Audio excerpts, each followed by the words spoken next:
Speed. All right, so Devan, in the back in there, man, y'all did an exercise and you were asked a question, man. How'd you feel about that question that you were asked? Well, first off, what were you asked? Well, how did you answer the question? The question was, what was I feeling? And according to the exercise that we were doing, what I was feeling at the time was almost a lack of emotion, but a lack of emotion that stemmed from my mistreatment of females. One female in particular happens to be in the class, is an ex-girlfriend of mine who the relationship ended. It didn't end on the best terms, and it was me, you know, that caused it. She was a great girl, and I did what I always do. I ran from the situation. I backed out, and I didn't go about handling it the proper way. I just left, you know, and she had to foot the bill almost, you know, for her pain. She was the one that was left to deal with all of it. I kind of escaped. And she and I are still friends. Brandy that I'm speaking of, we're still friends, but we've never sort of talked about the whole thing, you know what I mean?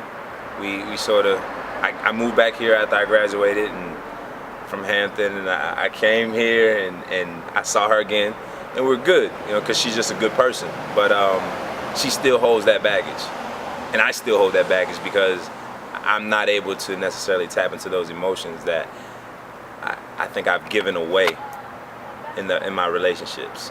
Her being an example of the relationship she and I had, as well as several other women that I hurt.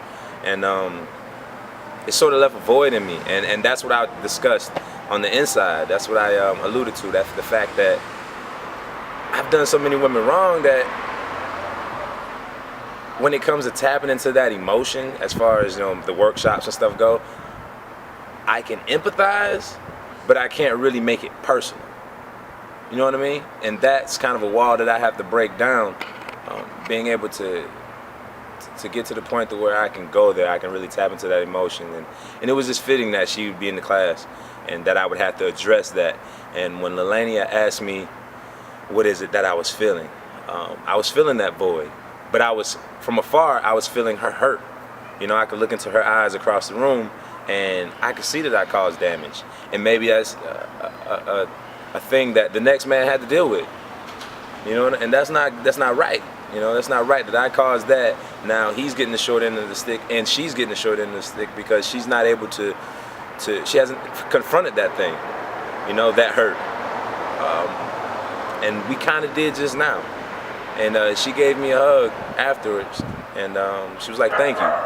Because I guess she'd never gotten that sense of closure, you know, on our relationship.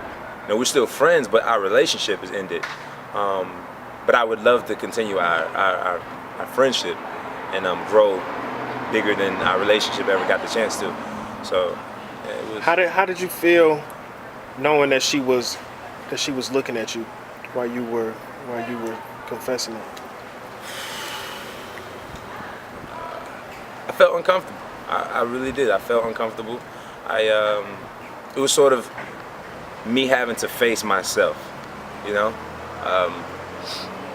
because I could literally see across the room and see the hurt that she was feeling at the time, see that pain that was still there, that she was tapping into at the time. And it made me feel uncomfortable, but once I came to grips with it, I sort of felt a sense of relief, almost, like she's okay. She's okay, you know, I caused damage, but I didn't completely break her. You know what I mean? And I felt okay after that. I did.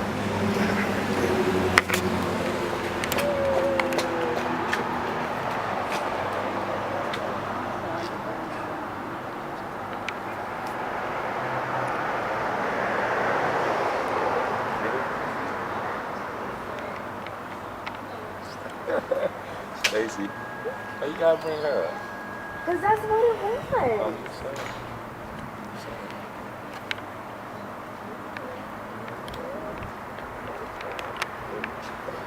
No. No kissing. Hold on. Touch her, grab her. Yeah.